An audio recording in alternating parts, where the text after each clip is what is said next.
budge. Talking about your African ancestral history. Now let's break it down. Okay. On this relief, brothers and sisters, you can see many concepts where they came in, as I said, like scavengers and picked different pieces. On this particular relief, you can see where the Western world through Judaism took a piece of a concept of the creation story from. You can see where the Greek philosophers took a concept of Greek philosophy from. And you can also see where Christianity took a concept, European Christianity took a concept from. So let's break it down. Again, carved in stone on the temple of Aset, right here on the island of Philae. It is here. It tells where the Western world literally came like scavengers and took various scenes to make up the Western world. And one of those scenes is we see that Hermes Trismegistus in Greek mythology, they literally took it from Tahuti. It is here that our ancestors had a study from the 42 books of Tahuti, representing science, law, and intelligence, who was represented as the ibis bird that you saw. We saw those little white birds and we saw come over here. So our ancestors looked at nature. We didn't worship the bird. It was an attribute of science, an attribute of intelligence. Tahuti writing down the deeds of our life on earth as we lived here. This is where the Western philosophical thought, Greeks took their concept of Hermes Trismegistus from Tahuti, now called thought too. So we see Judaism took God Khnum fashioning man out of clay and called him Jehovah. Notice the God Khnum fashioning man on the potter's wheel out of clay.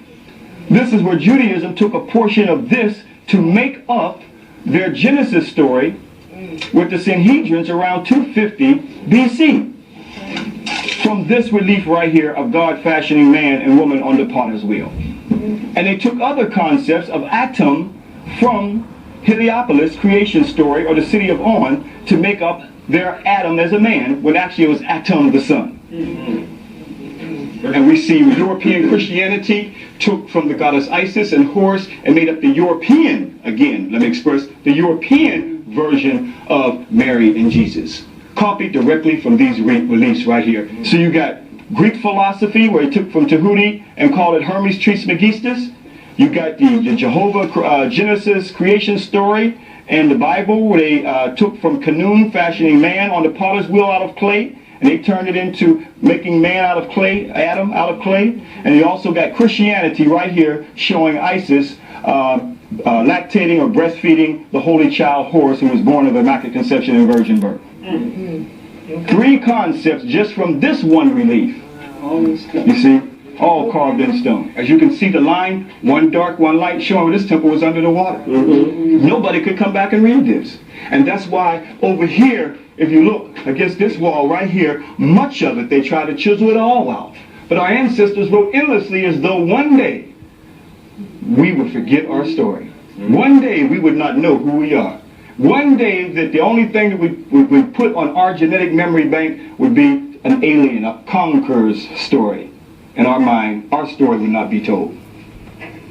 And that's why Justinian in the 6th century AD came in and closed these temples down. Because they were copying Christianity, the theological concepts from African people. And we'll get more into that during the lecture when we have the lecture series this afternoon. I want to even go further to show you, sisters, that y'all sacred. You are goddesses. And that's the problem with the brother today. Because they took that concept out of his consciousness. That's why the rap groups around there calling her the bees and stuff. Huh? Okay, now look. Isis holding the Ankh of life. We know what the Ankh of life now is, a symbol of her uterus, right? So here, again, I'll show you, showing where the holy child is coming from her womb. See the loop? That's why she's holding it, because she wants the first immaculate conception and the first holy birth is going to come from her. So she's holding the Ankh for life. Can you see it? Not too much glare there, right? That's why the Europeans, with Justinian and the boys Theodosius, they came in, they tried to chisel it out. Couldn't deal with the real immaculate conception, but they weren't talking about one immaculate conception. Our ancestors were telling us on these reliefs that every woman could produce an immaculate conception, provided that she was on the spiritual level and the man was on the spiritual level. The both of them coming together produced immaculate virgin birth, which means a clean birth. But notice they chiseled off the top part of it because that represents the womb. But the other part they kept there to represent the crucifix. You see? That symbol that they didn't take or didn't chisel out was a symbol of the cross. They didn't chisel that one out. So this is another picture of Constantine.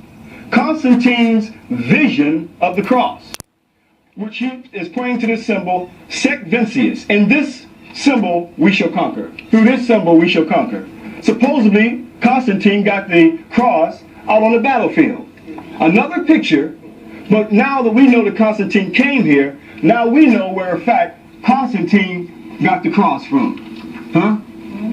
Right off of your ancestral temples. Has nothing to do with, this is blowing here, has nothing to do with no crucifixion or human sacrifice. Europeans corrupted it. Now we have no understanding or meaning of what the cross means today. And chisel out the Ankh, which is a symbol for life.